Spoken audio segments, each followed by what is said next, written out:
Hello সবাইকে, সবার কি অবস্থা? আশা করি সবাই ভালো আছেন। ঠিক যখনই এতদিন পর যে আমরা দুনিয়াকে একটু নর্মাল হতে দেখছিলাম কোভিডের পরে, ঠিক তখনই দেখা গেল যে না, দুনিয়া নর্মাল হচ্ছে না। তো যে বলছিলাম, দুনিয়া নর্মাল হচ্ছে না, নর্মাল তো হচ্ছে নাই, বরং নতুন একটা যুদ্ধ শুরু হতে দেখতে পাচ্ছি আমরা, যে যুদ্ধটা হচ্ছে রাশিয়া এবং ইউক্রেনের মধ্যে। 1945 সালের পরে দ্বিতীয় বিশ্বযুদ্ধ শেষ হয়েছে 1945 সালে। 1939 থেকে 1945 এই কয়দিন হয়েছে দ্বিতীয় বিশ্বযুদ্ধ। এবং দ্বিতীয় বিশ্বযুদ্ধ শেষ হওয়ার পরের থেকে আজ পর্যন্ত 2022 পর্যন্ত ইউরোপে এত বড় ঝামেলা আগে কখনো হয় নাই। বিভিন্ন জায়গায় বিভিন্ন ধরনের রিজিওনাল ওয়ার হয়েছে গত 100 বছরে, বাট এত বড় স্কেলে এরকম মেজর একটা জায়গায় যুদ্ধ আসলে আগে কখনো হয় নাই। এবং যখন আমি এই ভিডিওটা রেকর্ড করছি তখন রাশিয়া থেকে মিসাইল উড়ে যাচ্ছে ইউক্রেনে, এবং যতক্ষণ এই ভিডিওটা পাবলিশ হবে একটা বড় সম্ভাবনা আছে যে ততক্ষণে ইউক্রেন আর স্বাধীন সার্বভৌম দেশ হিসেবে থাকবে না, ওটা রাশিয়ার একটা অংশ হয়ে যাবে। রাশিয়া, যখন এই ভিডিওটা রেকর্ড করছি আমি শুক্রবার বসে, তখন রাজধানী ছাড়া, ইউক্রেনের যে রাজধানী কিয়েভ, ওটা ছাড়া রাশিয়া মোটামুটি আশপাশের অনেকগুলো রিজিয়ন দখল করে ফেলেছে। এবং মোটামুটিভাবে আপাত দৃষ্টিতে যা মনে হচ্ছে সেটা হলো রাশিয়া আর কিছুক্ষণের মধ্যেই 1 বা 2 দিনের মধ্যে রাজধানীতেও চলে আসবে এবং প্রেসিডেন্টকে ক্ষমতাচ্যুত করবে ইউক্রেনের, এবং ইউক্রেনের পুরো দখল রাশিয়া নিয়ে নেবে। শুনলে মনে হইতে পারে যে রাশিয়া আর ইউক্রেন দূরের দুইটা দেশ, বাংলাদেশ থেকে তো অনেক অনেক দূরে, তো এই দুইটা দেশের মধ্যে যুদ্ধ হচ্ছে, এটা জেনে আমার বা আপনার আসলে কি লাভ হবে? গ্লোবালাইজেশনের এই যুগে একটা যুদ্ধ যখন হয় তখন ওই যুদ্ধের ইম্প্যাক্ট আসলে শুধু ওই দুইটা দেশের মধ্যে পড়ে না, পুরো দুনিয়ার মধ্যে পড়ে। এবং আপনার নিজের হেডফোনের দামের থেকে শুরু করে আপনার দেশের ইনফ্লেশন বলেন বা তেলের বাজারের কথা বলেন, সব কিছুতে আপনি এই যুদ্ধের ইম্প্যাক্টটা টের পাবেন, এবং অলরেডি অনেক জায়গায় অনেক দেশে এই টের পাওয়াটা শুরু হয়েও গিয়েছে। আজকে আমরা ইউক্রেন এবং রাশিয়ার এই যুদ্ধটা নিয়ে একটু কথা বলবো। যুদ্ধটা কেন শুরু হলো, ব্যাপারটা আসলে কি হচ্ছে ইউক্রেন এবং রাশিয়ায়, এই যুদ্ধটার কারণে আসলে ইন্টারন্যাশনাল যে ইকোনমিক সিচুয়েশন, ক্রিপ্টোকারেন্সি বলেন, স্টক মার্কেট বলেন, বিভিন্ন স্যাংশনের ইম্প্যাক্ট বলেন, কোনটায় আসলে কীরকম ক্ষতি হচ্ছে, পুরো ব্যাপারটাই আমরা খুব সংক্ষেপে খতিয়ে দেখার চেষ্টা করব এই ভিডিওতে। এখন ইউক্রেনের যেটা রাজধানী কিয়েভ নাম, এই রাজধানীটা কিন্তু একসময় ছিল ইউক্রেন এবং রাশিয়া দুইটারই সেন্ট্রাল পার্ট। কিয়েভকে বলা হয় রাশিয়ারও জন্মস্থান, আবার কিয়েভকে বলা হয় ইউক্রেনেরও জন্মস্থান। বলা হয় যে পুতিন যখন ছোট ছিল, ভ্লাদিমির পুতিন যে রাশিয়ার এখন বর্তমান প্রেসিডেন্ট, উনি যখন ছোট ছিল তখন উনি একটা অখণ্ড রাশিয়া, যেটা সোভিয়েত ইউনিয়ন, ওখানে ছিল, এবং তখন উনি ইউক্রেনে, যেটা তখন রাশিয়ার অংশ, অনেক সময় কাটাতো। এবং তারপরে যখন 1991 সোভিয়েত ইউনিয়নের ভাঙন ধরে এবং রাশিয়া আলাদা হয়ে যায়, ইউক্রেন আলাদা হয়ে যায়, তখন থেকে পুতিনের মনে হয়েছে, এবং পুতিন এটা বিভিন্ন সময় বলেছে, যে উনার নিজের ব্যক্তিগতভাবে ফিল হয়েছে যে উনার ফ্যামিলির একটা অংশ উনাকে ছেড়ে চলে গিয়েছে। উনার বাবা মা ছোটোবেলায় একসাথে ব্রেকফাস্ট করতো, ছোটোবেলায় একসাথে লাঞ্চ করতো, কিন্তু 1991 সালের পর দেখা গেল যে ফ্যামিলির একটা বড় অংশ, বাবা বা মা, আলাদা হয়ে গিয়েছে। সে এখন আলাদা সকালবেলা খাবার খায়, আলাদা লাঞ্চ করে বা আলাদা ডিনার করে, এবং এই ব্যাপারটা পুতিন কখনোই পছন্দ করে নাই। ওর সবসময় একটা গোল ছিল যে না, আমি যদি কোনো না কোনো এক সময় আবার আমার পরিবারকে জোড়া দিতে পারি, তাহলে ওটা আমার জীবনের সবচেয়ে বড় সাফল্যগুলোর একটা হয়ে থাকবে। পুতিন আসলে কখনো ওইভাবে বলেই নাই যে ইউক্রেন আলাদা দেশ। পুতিন বিভিন্ন সময় বরং এটা বলেছে যে ইউক্রেন তো আসলে রাশিয়ারই একটা অংশ। ইউক্রেনের অনেক মানুষ রাশিয়ান ভাষায় কথা বলে, ইউক্রেনের কালচার এবং রাশিয়ার কালচারও একই রকম, এবং আমরা এক সময় একই দেশ ছিলাম। সো পুতিনের মাথার মধ্যে এই ব্যাপারটা আসলে রেজিস্টারই হয় নাই যে ইউক্রেন আসলে পুরোপুরি আলাদা একটা সার্বভৌম দেশ এবং রাশিয়া আলাদা আর একটা দেশ। ওর মাথার মধ্যে সবসময় এই ব্যাপারটাই ছিল যে দুইটাই আসলে রাশিয়া। তৎকালীন সোভিয়েত ইউনিয়নে 1991 আগে যখন ইউক্রেন রাশিয়ার একটা অংশ ছিল, তখন কিন্তু ইউক্রেনকে রাশিয়া অনেকভাবে শোষণ করত।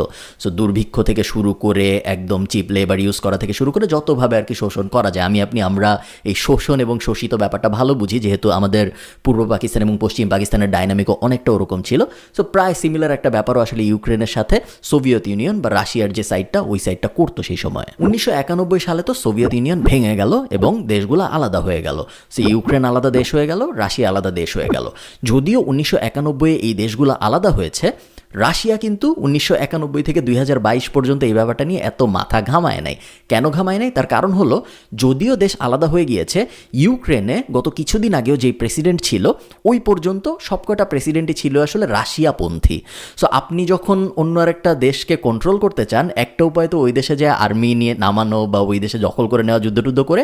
আরেকটা উপায় হলো, ওই দেশে যদি আপনার পন্থী একটা প্রেসিডেন্ট থাকে, আপনার পন্থী একটা প্রাইম মিনিস্টার থাকে, তাহলে সে আপনার কথা এমনিই শুনবে। সো ইউক্রেনের সিচুয়েশনটা তাও ছিল। ইউক্রেনে এখন যে প্রধানমন্ত্রী, তার আগের যে প্রধানমন্ত্রী ছিল, আমি কারো নাম বলতেছি না কারণ নামগুলো অনেক কঠিন রাশিয়ার নাম, আপনাদেরও মনে থাকবে না, নাম জানাটা খুব একটা জরুরি না। এবং এই এখনকার যিনি, তার আগের যিনি ছিলেন, তিনি ছিলেন রাশিয়াপন্থী। সো পুতিন যা চাইতো ইউক্রেন সবসময় তাই করতো। এই কারণে পুতিনেরও কখনো কোনো সমস্যা হয়নি, রাশিয়ারও কোনো সমস্যা হয়নি, সব কিছু ঠিকঠাক ছিল। এরপরে আসলো বর্তমান প্রেসিডেন্ট ইউক্রেনের, যার ছবি আমি এখানে দিয়ে দিব। খুবই সাদামাটা একজন মানুষ, খুবই নর্মাল একজন মানুষ, গণতান্ত্রিক পদ্ধতিতে ভোটের মাধ্যমে ইউক্রেনের প্রধানমন্ত্রী হলো উনি কিছুদিন আগে। এবং উনি প্রধানমন্ত্রী হওয়ার পরে দেখা গেল যে উনি আসলে অত রাশিয়াপন্থী না, রাশিয়ার কাজকর্ম উনি অত পছন্দ করে না। উনি বিশ্বাস করে ইউক্রেন একটা স্বাধীন দেশ, ইউক্রেনের নিজেদের যা ইচ্ছা তা করার অধিকার আছে, নিজেদের যে সিদ্ধান্ত নেওয়া উচিত নিজেদের নিরাপত্তার জন্য, নিজেদের সার্বভৌমত্বের জন্য, সব কিছু নিজেদের করতে পারার অধিকার আছে। এবং একজন সুস্থ স্বাভাবিক মানুষ আসলে তাই ভাববে যে আমি যেহেতু একটা স্বাধীন দেশ, আমার যা ইচ্ছা আমি করবো, আমার তো কোনো অন্য আর একটা দেশের উপর ডিপেন্ডেন্ট হয়ে থাকার কোনো প্রয়োজন নেই, তাই না? তো নতুন এই প্রেসিডেন্ট আস্তে আস্তে ইউক্রেনকে রাশিয়া থেকে দূরে নিয়ে যাওয়া শুরু করে, ফিজিক্যালি না, ইমোশনালি আস্তে আস্তে দূরে নিয়ে যাওয়া শুরু করে। এবং এই দূরে নিয়ে যাওয়ার পথের একটা ধাপ ছিল গত বছর 2021 সালে ইউক্রেনের এই প্রেসিডেন্ট জো বাইডেনকে একটা ফোন দেয়, এবং জো বাইডেন যিনি আমেরিকার প্রেসিডেন্ট, ওনাকে ফোন দিয়ে বলে যে আমি ন্যাটোতে জয়েন করতে চাই। ন্যাটোর পুরো নাম হলো নর্থ আটলান্টিক ট্রিটি অর্গানাইজেশন। একদম সহজ করে যদি আমরা চিন্তা করি, ন্যাটো বেসিক্যালি সার্ক, বাট একটা আর্মি এবং ফ্রিডম রিলেটেড অর্গানাইজেশন। এইটা নর্মাল দুই দেশের মধ্যে বাণিজ্য চুক্তি টুক্তি এইসব নিয়ে ন্যাটো বদার্ড না। ন্যাটোর যারা মেম্বার কান্ট্রি, তাদের একজনের প্রতি যদি অন্য কোনো দেশ আক্রমণ করে, তাহলে ন্যাটোর বাকি সব দেশ তাদের আর্মড ফোর্স দিয়ে, তাদের নিউক্লিয়ার পাওয়ার দিয়ে, তাদের মিসাইল টিসাইল দিয়ে, ট্যাঙ্ক টুঙ্ক দিয়ে ওই দেশকে হেল্প করবে যেন ওই দেশ নিজেদের স্বাধীনতা বজায় রাখতে পারে। এটাই ন্যাটোর কাজ। তো ইউক্রেন যখন বাইডেনকে রিকোয়েস্ট করলো যে আমাদেরও ন্যাটোতে নাও, এই জিনিসটা পুতিন একদমই পছন্দ করতে পারে নাই। দেখেন, ইউক্রেনে কিন্তু রাশিয়ার বর্ডার আছে। সো ইউক্রেন আর রাশিয়া বর্ডার শেয়ার করে, যেরকম আমরা এবং ভারত বর্ডার শেয়ার করি। তো ইউক্রেন যদি ন্যাটোতে জয়েন করে, তার মানে হলো ন্যাটোর অন্য যেসব দেশ আছে সেই সব দেশ এখন ইউক্রেনে এসে আর্মি বেস বানাইতে পারবে। তার মানেটা কি হইলো, আপনি চিন্তা করেন যে ন্যাটোর দেশ এখন কারা? ন্যাটোতে আমেরিকা আছে, ন্যাটোতে ইউকে আছে, ন্যাটোতে জার্মানি আছে, ইত্যাদি ইত্যাদি। ইউক্রেন যদি ন্যাটোতে জয়েন করে, তার মানে হলো আমেরিকা এখন ইউক্রেনের ভিতরে এসে একটা আর্মি বেস বানাইতে পারবে, যেই জিনিস আমেরিকা জার্মানিতে করেছে, যেই জিনিস আমেরিকা আয়ারল্যান্ডেও করে মাঝে মধ্যে। তো রাশিয়া এটা চায় নাই, কারণ রাশিয়া এবং ইউক্রেনের যেহেতু বর্ডার শেয়ার করে, রাশিয়া চায় না যে আমাদের ঠিক বর্ডারে এসে আমেরিকা আর্মি বসাক, বা এই বর্ডারে এসে আমেরিকা গুতাগুতি করুক, বেস বানাক, ইত্যাদি। এগুলো চায় নাই রাশিয়া, উইচ ইজ আন্ডারস্ট্যান্ডেবল রাশিয়ার দিক থেকে যদি আমি চিন্তা করি। কারণ যখন সোভিয়েত ইউনিয়নের ভাঙন হয়েছিল 1991, তখন একটা চুক্তি হয়েছিল, যেই চুক্তিতে রাশিয়াকে এটা আসলে প্রমিস করা হয়েছিল যে আমরা রাশিয়ার আশপাশে যেসব বর্ডার আছে ওই সব বর্ডারে ন্যাটো থেকে সৈন্য দিব না। সো সব দেশ সাইন করে নাই, তখনও ন্যাটো এত বড় ছিল না, বাট কয়েকটা দেশ যেমন ইউনাইটেড কিংডম সাইন করেছিল এই চুক্তিতে যে রাশিয়ার আশপাশের বর্ডারে আমরা কখনো সৈন্য পাঠাবো না। কিন্তু এখন দেখা যাচ্ছে যে যদি ইউক্রেন ন্যাটোতে জয়েন করে ফেলে, তাহলে ন্যাটোর যে বাকি দেশগুলা, সেই দেশগুলা ইউক্রেনের ভিতরে যে আর্মি বেস বানাইতে পারবে, বা একদম রাশিয়ার বর্ডারে যে আর্মি বেস বানাইতে পারবে। এইটা যখন হইল এবং যখন ইউক্রেন ন্যাটোতে জয়েন করার আগ্রহ প্রকাশ করলো, তখন পুতিনের মোটামুটি মাথা গরম হয়ে যায়। তো পুতিন এটা শুনে কি করে? একজন স্বাভাবিক প্রেসিডেন্ট যা করবে পুতিনও তাই করে। পুতিন রাশিয়ার যে আর্মি, সেই আর্মিকে ইউক্রেনের বর্ডারে পাঠায় এবং বর্ডারে ওরা ট্রেনিং শুরু করে।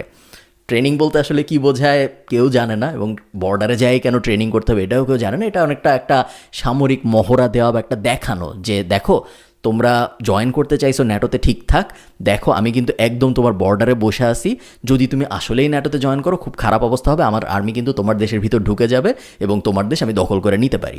শুধু যে ট্রেনিং করেছে তা না, ওরা ওখানে ব্লাড ব্যাংক বানাইছে, ওরা ওখানে হসপিটাল বানাইছে একদম বর্ডার ঘেঁষে, যেন একটা এরকম ইমেজ দেওয়া যায় যে দেখো আমি কিন্তু পুরোপুরি প্রস্তুত। এবং 1,75,000 সৈন্য ওরা বর্ডারে নিয়ে গিয়েছিল যে আমি পুরোপুরি প্রস্তুত যুদ্ধ করার জন্য, তুমি ন্যাটোতে ভুলেও জয়েন করো না, যদি জয়েন করো তাহলে অবস্থা খুব খারাপ হবে। তো এই সামরিক মহড়া দেওয়ার পাশাপাশি পুতিন ন্যাটোর কাছে 3টা দাবি করে, এবং দাবিগুলো বেশ ফানি টাইপ দাবি। প্রথম দাবি হইল ন্যাটোকে আর বড় করা যাবে না, ন্যাটোতে এখন যে কয়টা দেশ আছে এই কয়টা দেশই থাকবে, ন্যাটোকে তুমি আর বড় করতে পারবা না। সেকেন্ড দাবি হইল ইস্টার্ন ইউরোপ থেকে ন্যাটোর সব কাজকর্ম সরায় ফেলতে হবে, সব আর্মি সরায় ফেলতে হবে। ইস্টার্ন ইউরোপ মানে হলো রাশিয়ার আশপাশে যে দেশগুলো আছে ওই দেশগুলোতে ন্যাটোর যে সব বেজ আছে, ন্যাটোর যে সব অপারেশন আছে, কাজকর্ম আছে, সব কিছু সরায় ফেলতে হবে। এবং থার্ড দাবি হইল আমেরিকাকে বলতে হবে বা ভাও করতে হবে যে আমেরিকা রাশিয়ার আশপাশে যেসব দেশ আছে এই সব দেশকে কখনো কোনো শক্তি দিয়ে সাহায্য করবে না। তো কথা হইল এই দাবিগুলো পুতিন করেছে 1-2 মাস হয়ে গিয়েছে। পুতিন যে রাশিয়ান আর্মি নিয়ে একদম ইউক্রেনের বর্ডারে বসে বসে মহড়া দিল এটাও প্রায় 1-2 মাস হয়ে গিয়েছে। পুরো দুনিয়া কিন্তু তেমন কিছু করে নাই। এখন একে তো পুরা দুনিয়ার আসলে তেমন কিছু করার ছিল না, বাট তার থেকেও বড় যেই কারণে আসলে পুরো দুনিয়া কিছু করেনি তার কারণ হলো সবাই ভেবেছে এটা একটা শো অফ। আসলে কখনোই যুদ্ধ শুরু হবে না, আসলে কখনোই রাশিয়া ইনভেড করবে না, অন্য একটা দেশের ভিতর ঢুকে যাবে না। বাট দেখা যাচ্ছে যে এই ধারণাটা আসলে ভুল ছিল, রাশিয়া ঠিকই ইউক্রেনের ভিতর ঢুকে গেছে। এই ভুলটা করা আমার মতে উচিত হয় না, কারণ রাশিয়ার হিস্ট্রি আছে এই ধরনের কাজকর্ম করার। 2014 সালে রাশিয়া এভাবে ক্রাইমিয়া যেই দেশটার নাম ওই দেশটা দখল করে ফেলেছিল এবং তখনও কিন্তু প্রায় 14-15 হাজার মানুষ মারা গিয়েছিল ওই শর্ট টার্মের যুদ্ধটার ভিতরে। সো রাশিয়ার এভাবে অন্য আর একটা জায়গায় ঢুকে সেই দেশ দখল করে নেওয়ার হিস্ট্রি আগেও আমরা দেখেছি।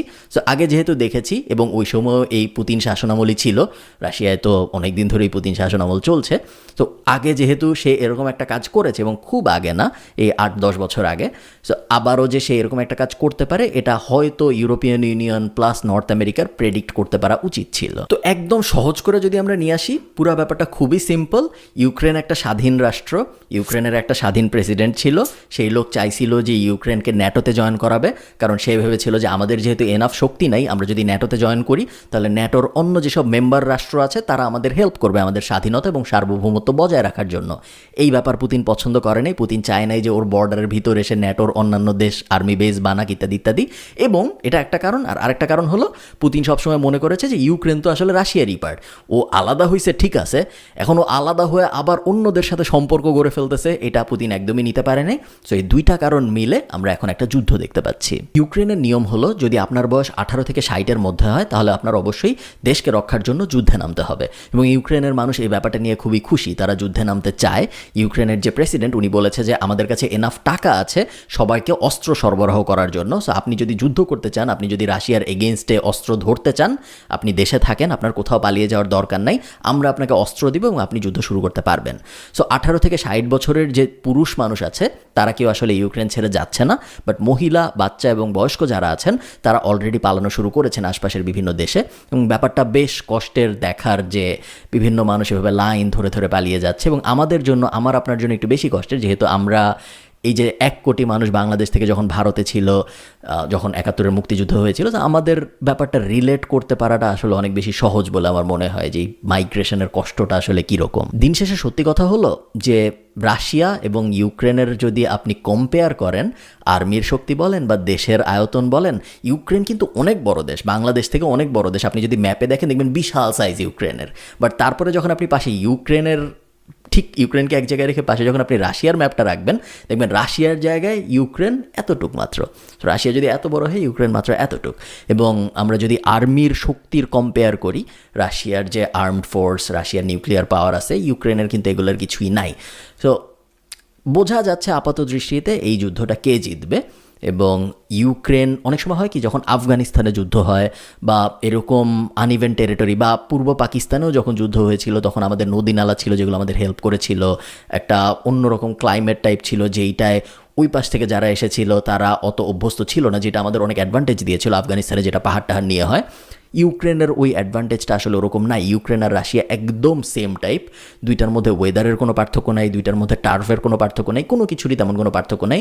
সো মোটামুটিভাবে বোঝা যাচ্ছে যে যদি এক্সটার্নাল কোনো ফ্যাক্টর কোনো পাওয়ারফুল রোল প্লে করতে না পারে তাহলে ইউক্রেনকে আসলে রাশিয়া দখল করে ফেলবে, এটা আটকানোর তেমন কোনো উপায় নাই। ইউক্রেনের আসলে দরকার ছিল বাইরের দুনিয়ার হেল্প, যেই বাইরের দুনিয়ার হেল্প আসলে ইউক্রেন পাচ্ছে না। এবং ইউক্রেনের প্রেসিডেন্ট এটা বলেছে একটা প্রেস কনফারেন্সে একটা ভিডিওতে যে আমি 27টা দেশকে ফোন দিয়েছি, 27টা দেশের কাছে হেল্প চেয়েছি, সবাই অনেক ভালো কথাবার্তা বলেছে কিন্তু কেউ আসলে তেমন কোনো হেল্প করে নাই। কিছু টেকনিক্যাল রিজন আছে হেল্প করতে না পারার, এবং কিছু রিজন তো অবভিয়াস, যেমন ইউক্রেন আসলে এখনও ন্যাটো অধিভুক্ত দেশ না। সো আমেরিকা চাইলেই যে ইউক্রেনের হয়ে যুদ্ধ শুরু করতে পারবে না, যেহেতু ওরা ন্যাটোতে জয়েন করতে চেয়েছে বাট ওরা কিন্তু ন্যাটো অধিভুক্ত হয় নাই। সো এটা একটা টেকনিক্যাল কারণ। বাট তারপরেও জার্মানি আমি দেখলাম বলেছে যে আমরা সৈন্য পাঠাচ্ছি ইউক্রেনকে হেল্প করতে। রাশিয়ার বিরুদ্ধে যুদ্ধ করতে। এরকম কয়েকটা দেশ হয়তো এই ভিডিওটা যতক্ষণে আপলোড হবে ততক্ষণ আপনারা দেখবেন আরও অনেকে এরকম সাপোর্ট করা শুরু করবে। যদিও আর্মড ফোর্সেস দিয়ে সাপোর্ট করা যাচ্ছে না, বাট স্যাংশন এবং ফাইন্যান্সিয়ালি কিন্তু অনেকভাবেই রাশিয়ার এগেনস্টে অনেক কাজকর্ম করা শুরু হয়ে গিয়েছে। যতগুলো স্যাংশন এখন পর্যন্ত দেওয়া হয়েছে তার মধ্যে সবচেয়ে বড়টা ছিল আমেরিকা রাশিয়ার এগেনস্টে যে স্যাংশনটা দিয়েছে, যেটা মূলত রাশিয়ার সবচেয়ে বড় বড় যে 4টা ব্যাংক, ওই 4টা ব্যাংকের এগেনস্টে লেনদেনের বিষয়ে একটা স্যাংশন দেওয়া হয়েছে। এবং আপনি যদি রাশিয়ার স্টক মার্কেটটা দেখেন, স্টক মার্কেটের অবস্থা ভয়াবহ। অনেক বড় বড় কোম্পানি 50%, 60%, 70% পর্যন্ত মার্কেট শেয়ার ড্রপ করেছে এবং মোটামুটিভাবে স্টক মার্কেটের সাইজ হাফ হয়ে গেছে, যেটা একটা ভয়াবহ ব্যাপার। এবং অনেক রাশিয়ান বিলিয়নিয়ার আছে, পেপার বিলিয়নিয়ার, যারা একদিনে বা 2 দিনের মধ্যে বিলিয়নিয়ার থেকে মিলিয়নিয়ার হয়ে গেছে, সিম্পলি বিকজ এই স্যাংশনগুলোর কারণে ওই স্টক মার্কেটে যে ফলটা করেছে সেই ব্যাপারটার কারণে। এবং এইটার কারণে রাশিয়ার সাধারণ যে মানুষ, সাধারণ রাশিয়ান যারা, তারা রাশিয়ার সরকারের উপর বেশ ক্ষুব্ধ। তার কারণ স্টক মার্কেটে তো শুধু বড় লোকরা ইনভেস্ট করে না, স্টক মার্কেটে সাধারণ মানুষও অনেক ইনভেস্ট করে, এবং বেশিরভাগ ইনভেস্টরই আসলে সাধারণ মানুষ। এবং এরা যখন দেখেছে যে 2 দিনের মধ্যে তাদের যত টাকা ছিল ওই টাকার পরিমাণ হাফ হয়ে গেছে, অনেক ক্ষেত্রে 1/3 হয়ে গেছে, অনেকে সর্বশান্ত হয়ে গেছে, তারা অবশ্যই প্রোটেস্ট করবে। কারণ এই জিনিসটা এমন একটা কারণে হয়েছে যেটা অ্যাভয়েডেবল ছিল, রাশিয়ার দরকার ছিল না ইউক্রেনকে যা অ্যাটাক করার, বাট ওরা করেছে, যে কারণেই স্যাংশন এসেছে। এবং এই স্যাংশন আসার কারণেই স্টক মার্কেটের এই ফলটা হয়েছে। তো এরা প্রোটেস্ট করছে বিভিন্ন জায়গায়। এবং রাশিয়া যেহেতু একটু অটোনমাস গভর্নমেন্ট, ওরা যা করছে, যখনই কোনো জায়গায় কোনো প্রোটেস্ট হচ্ছে সাথে সাথে পুলিশ যায় মারামারি করতেছে, অ্যারেস্ট করে ফেলতেছে, প্রোটেস্ট যত তাড়াতাড়ি পারা যায় থামিয়ে ফেলার চেষ্টা করছে, এবং অনেকাংশেই তারা সফল। বেশিরভাগ সময় তারা প্রোটেস্ট থামিয়ে ফেলতেও পারছে। রাশিয়া কিন্তু দুনিয়ার সবচেয়ে বড় তেল সাপ্লায়ারদের একজন, এবং তেল এবং গ্যাস ইউরোপের ভিতরে যেসব সাপ্লাই দেওয়া হয় ওগুলো বেশিরভাগ সময় রাশিয়ার কাছ থেকে আসে। এতে করে আমরা কি দেখতে পাচ্ছি? এতে করে আমরা দেখতে পাচ্ছি যে তেলের দাম বাড়া শুরু হয়েছে, ব্যারেল প্রতি $100 ক্রস করে গিয়েছে। এবং 2014 সালের পরে এই প্রথম ব্যারেল প্রতি তেলের দাম $100 ক্রস করলো। এই কারণে এখন অনেকে যেটা করছে, তারা হয় সরাসরি তেল কিনছে, আপনি সিএফডিতে স্টক হিসেবে কিন্তু তেলও কিনতে পারেন, সোনা রূপা যেরকম কেনা যায় সেরকম তেলও কেনা যায়। সো অনেকে এরকমভাবে তেল কিনছে ব্যারেল, আবার অনেকে এমন কোম্পানিতে ইনভেস্ট করছে যারা তেল মাইনিং করে। সো তেল নিয়ে কাজ করে, এরকম অনেক টেভরনের কোম্পানি আছে, ওই সব কোম্পানিতে অনেকে ইনভেস্ট করছে এখন। কারণ যেহেতু তেলের দাম বাড়ছে, এসব কোম্পানির প্রফিট করার চান্স হয়তো বেড়ে যাবে, অনেকে ওই অ্যাঙ্গেলটা নিয়ে কাজকর্ম করছে। আরেকটা যেটা আমি খুব কমনলি দেখতে পাচ্ছি সেটা হলো রাশিয়ার যে কারেন্সি রুবেল, এই রুবেলের দাম কমা শুরু হয়েছে। যেহেতু স্টক মার্কেটের দাম কমছে, রাশিয়ার এগেনস্ট অনেক স্যাংশন যাচ্ছে, এবং শুধু আমেরিকা স্যাংশন দেয় নাই, ইউরোপিয়ান ইউনিয়ন অনেকগুলো স্যাংশন দিয়েছে। সো সব স্যাংশনের কারণে রুবেলের দাম কিন্তু পড়া শুরু করেছে। রুবেল বাংলাদেশি টাকা থেকে স্ট্রং কারেন্সি ছিল। সো 1 টাকায় 1 রুবেলে 1.15 টাকা এরকম ছিল, বাট এখন উল্টা হয়ে গেছে, এখন টাকা রুবেলের থেকে স্ট্রং কারেন্সি। সো অনেকে যেটা করছে, স্পেশালি ফরেক্স নিয়ে কাজকর্ম যারা করে, ফরেক্স কথাটার ফুল ফর্ম হইল ফরেন এক্সচেঞ্জ, ওখান থেকে এসেছে ফরেক্স। তো ফরেক্স একটা ট্রেডিং বিজনেস, ওখানে মানুষ যেটা করে, একদম সহজ করে বললে, তারা বিভিন্ন দেশের ফরেন কারেন্সি কিনে এবং তারপর ওগুলোর দাম বাড়লে বিক্রি করে দেয়। সো অনেকেই আমি দেখছি রুবেল কেনা শুরু করেছে, কারণ তারা ভাবছে যে একসময় যুদ্ধ শেষ হয়ে যাবে, তারপর রুবেলের দাম আবার বাড়বে, এবং যখন বাড়বে তখন তারা বিক্রি করে দেবে। এখন তারা কম দামে কিনছে, পরে তারা বেশি দামে বিক্রি করে দিতে পারবে। এটা ফরেক্স ওয়ার্ল্ডের একটা ব্যাপার, যেটা আমি আপনাদের সাথে শেয়ার করতে চেয়েছিলাম। ক্রিপ্টো মার্কেটেও আমরা অনেক পরিবর্তন দেখতে পাচ্ছি। ক্রিপ্টো যখন থেকে যুদ্ধ শুরু হয়েছে তখন থেকেই উপরের দিকে ওঠা শুরু করেছে। বিটকয়েন বলেন, ইথেরিয়াম বলেন, মোটামুটি পুরো ক্রিপ্টো মার্কেটই উপরের দিকে উঠছে। তার কারণ হলো, অনেকেই ভাবছে যে যেহেতু রাশিয়ান মানুষ এখন রাশিয়ার কারেন্সি অত ইউজ করতে পারবে না, স্যাংশন বলেন বা ব্লকেজ বলেন, বিভিন্ন কারণে, এই কারণে রাশিয়ার মানুষ এখন বিটকয়েন, ইথেরিয়াম এই টাইপ জিনিসপত্র আরও বেশি ইউজ করা শুরু করবে। যেটা রাশিয়া অলরেডি ক্রিপ্টো অ্যাডাপশন বেশ ভালো ছিল, সাধারণ মানুষ অনেক ক্রিপ্টো ইউজ করতো, বাট এখন ওটা আরও এক্সপেডাইট হবে, আরও বেশি মানুষ ইউজ করবে। এবং এটা একটা কারণ যে কারণে ক্রিপ্টো মার্কেটও অনেক উপরের দিকে মুভ করা শুরু করেছে, যেটা বেশ ইন্টারেস্টিং একটা ব্যাপার বলে আমার মনে হয়েছে। তেলের দাম যখন বাড়ে তখন কিন্তু আসলে বেশ ভয়াবহ একটা ইম্প্যাক্ট হয়, এবং অনেকে ভাবে যে তেলের দাম বাড়ছে তাতে আমার কি যায় আসে, আমি তো তেল কিনি না। হতো তেলের দাম যখন বাড়ে বা গ্যাসের দাম যখন বাড়ে তখন যেটা হয় সেটা হলো, আপনার তো বেতন সেম, আপনার বেতন যদি 100 টাকা হয়, ওই 100 টাকার মধ্যে আপনি হয়তো আগে 10 টাকা দিয়ে তেল কিনতেন, এখন আপনি 50 টাকা দিয়ে তেল কিনতেছেন বা 40 টাকা দিয়ে তেল কিনতেছেন। তার মানে কি? তার মানে হলো আগে আপনার 90 টাকা ছিল অন্যান্য জিনিসে খরচ করার জন্য, এখন কিন্তু আপনার 50 টাকা আছে মাত্র অন্যান্য জিনিসে খরচ করার জন্য।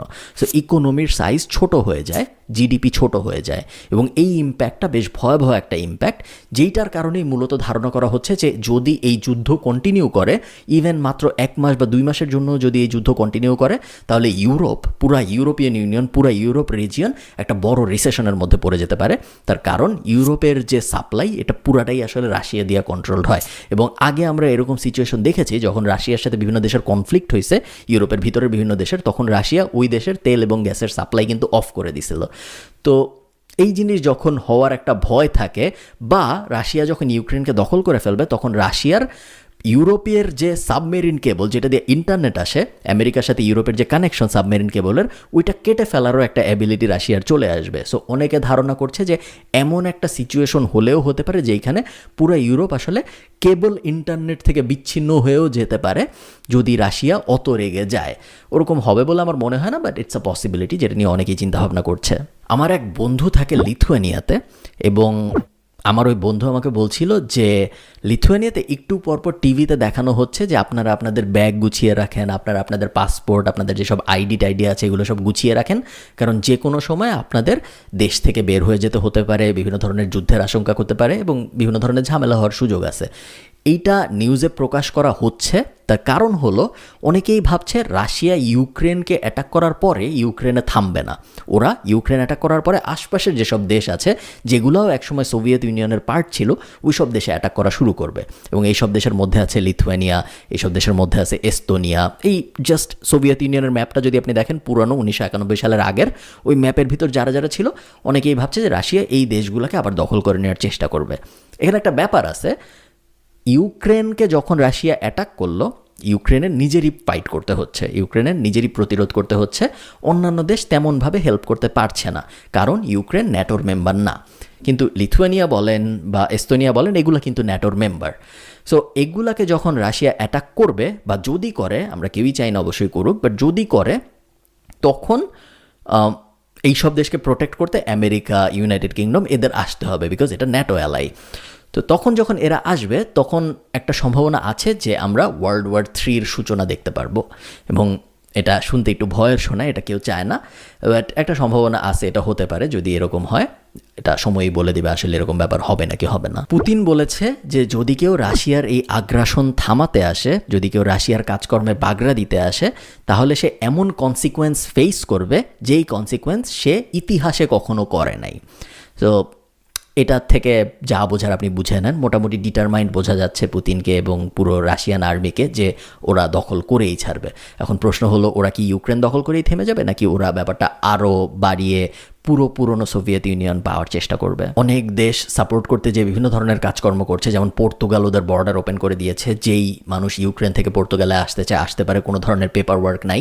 আজকে আয়ারল্যান্ড অ্যানাউন্স করেছে যে আগামী 90 দিন ইউক্রেন থেকে যদি কেউ আয়ারল্যান্ডে আসে কোনো ভিসা টিসা কিচ্ছু লাগবে না, আপনি চলে আসতে পারেন। তো আপনি যদি বাই এনি চান্স এই ভিডিও দেখে থাকেন এবং আপনি যদি একজন ইউক্রেনের বাংলাদেশি মানুষ হয়ে থাকেন, আপনি চাইলে পর্তুগালে চলে যেতে পারেন, আপনি চাইলে আয়ারল্যান্ডে চলে আসতে পারেন। মোটামুটি আশপাশে যত দেশ আছে সবাই সবার বর্ডার ওপেন করে দিয়েছে বা খুব সামনেই দিবে। গত 2-3 বছরে আমরা অনেক এরকম ব্যাপার হইতে দেখলাম, তাই না? আপনি একটু চিন্তা করেন, চায়না কিছুদিন আগে হংকং নিয়ে নিল, চায়না সম্ভবত সামনে তাইওয়ানও নিয়ে নিবে। এখন আমরা দেখছি ইউক্রেনকে রাশিয়া নিয়ে নিচ্ছে, কিছুদিন আগে আফগানিস্তানকে তালেবানরা নিয়ে নিল আমেরিকার কাছ থেকে আবার। তো এরকম নেয়ার ব্যাপারটা অনেক বেশি হচ্ছে রিসেন্টলি, যেটা বেশ অদ্ভুত যে হঠাৎ করে গত 3-4 বছর আমরা কেন এত নেয়া নেই দেখতে পাচ্ছি, যেটা আমরা আগে অনেক দেখি নাই। পুরো ব্যাপারটার মধ্যে না অনেক পলিটিক্যাল ডাইনামিক্স আছে যেগুলা আমিও বুঝি না, আপনিও বুঝবেন না, এবং যারা পলিটিক্স করে তারাও আসলে বুঝে নাকি আমি ঠিক শিওর না। কেউই বুঝে না পলিটিক্স। কখনো কখনো ইউভেল নোয়া হারারি একটা কথা বলেছিল যে পলিটিক্স কখনো কখনো বড় হতে হতে এত বড় হয়ে যায় যে পলিটিক্সের যে চেস প্লেয়ার্স তারা নিজেরাও বুঝে না যে আসলে গেমটা কোন দিকে যাচ্ছে। তো অনেক সময় ব্যাপারটা এরকম হয়ে যায়, যেমন আমরা দেখতে পাচ্ছি যে রাশিয়া এবং চায়না কিন্তু ফ্রেন্ড, এবং ইন্ডিয়া আর চায়না আবার শত্রু। তো ইন্ডিয়া আবার আমেরিকার ফ্রেন্ড। তো এখানে ইন্ডিয়া কি ইউক্রেনকে সাপোর্ট করবে, নাকি ইন্ডিয়া রাশিয়াকে সাপোর্ট করবে, নাকি ইন্ডিয়া চুপ থাকবে, এটা অনেকে দেখতে যাচ্ছে। আবার অনেকে বলতেছে যে চায়না রাশিয়াকে সাপোর্ট করবে, কারণ চায়না যখন পরে যে তাইওয়ানকে নেওয়ার চেষ্টা করবে তখন আবার রাশিয়া যেন চায়নাকে সাপোর্ট করে। সো অনেক জিও পলিটিক্যাল ব্যাপার স্যাপার আছে যেগুলা আমরা কেউই প্রেডিক্ট করতে পারবো না এই মুহূর্তে। এই ব্যাপারটাই স্যাড যে 2022 সালে এসেও আমরা যুদ্ধ দেখতে পাচ্ছি পৃথিবীতে, বাট এই চান্স খুব কম যে কখনো আসলে যুদ্ধ পৃথিবী থেকে পুরোপুরি চলে যাবে। তার কারণ যেহেতু আমরা মানুষ, আমরা ক্ষমতার লোভী, এবং যেহেতু আমরা ক্ষমতার লোভী, ক্ষমতার জন্য আমরা যুদ্ধ, শো অফ, এই ব্যাপারগুলো সারা জীবনই করতে থাকবো। আমার আপনাদের কাছে দুইটা প্রশ্ন আছে, যে দুইটা প্রশ্নের জন্য আমি মূলত এই ভিডিওটা বানিয়েছি। প্রথম প্রশ্ন হলো, আপনার কি মনে হয় ওয়ার্ল্ড ওয়ার 3 আমরা আমাদের জীবদ্দশায় দেখতে পারবো নাকি? বা আরও সহজ করে যদি আমি বলি, কারণ আপনারা তো বিভিন্ন বয়সের, আমার বয়স ফিক্সড, তো আমার বয়স এখন 29, আমি যদি ধরে নিই আমি 80 বছর পর্যন্ত বাঁচবো, আমি হয়তো আর 50 বছর বাঁচবো। তো 2070-এর মধ্যে কি আমরা ওয়ার্ল্ড ওয়ার 3 দেখবো নাকি দেখবো না, আপনার কি মনে হয়? আমার এই বিষয়ে একটা থট আছে, আপনারা আগে আমাকে কমেন্টে জানান, 2 থেকে 4 দিন পরে আমি কমেন্টে যেয়ে বলবো আমার এই বিষয়ে মতামতটা কি। এবং আরেকটা প্রশ্ন হইল, যেই প্রশ্নটা বেশ সিরিয়াস একটা প্রশ্ন, এবং এটা আমি নিজেকেই আসলে মাঝে মধ্যে জিজ্ঞেস করি, সো এই ভিডিওর মাধ্যমেও আসলে আমি নিজেকেই জিজ্ঞেস করতেছি। সেটা হলো, যখন আমাদের নিজেদের উঠানেই এত সমস্যা, তখন আমরা অন্য দূরের কোন দেশের মধ্যে যুদ্ধ হচ্ছে না হচ্ছে এইটা নিয়ে আদৌ চিন্তিত হব, বা এইটা নিয়ে মতামত দেওয়ার মতো যোগ্যতা বা লজ্জা আমাদের থাকা উচিত নাকি উচিত না? এটা আমি এজন্য বলছি, কারণ যখন আমি ভিডিওটা রেকর্ড করছি আজকেই বাংলাদেশে একটা জায়গায় প্রোটেস্ট হচ্ছে একটা গ্যাং রেপ নিয়ে, এবং যখন আমাদের নিজেদেরই এই ধরনের সমস্যা নিয়ে আমরা এত বাজে অবস্থায় আছি, তখন অন্য 2টা দেশ যুদ্ধ করতেছে নাকি মরে যাচ্ছে নাকি বেঁচে আছে, এইটা নিয়ে কথা বলতে আসলে আমাদের লজ্জা পাওয়া উচিত নাকি উচিত না? তো এই 2টা ব্যাপার যদি আপনারা আমাকে কমেন্টে জানান তাহলে বেশ ভালো হয়। আপনাদের সাথে আমার দেখা হবে পরের কোনো একটা ভিডিওতে। তারা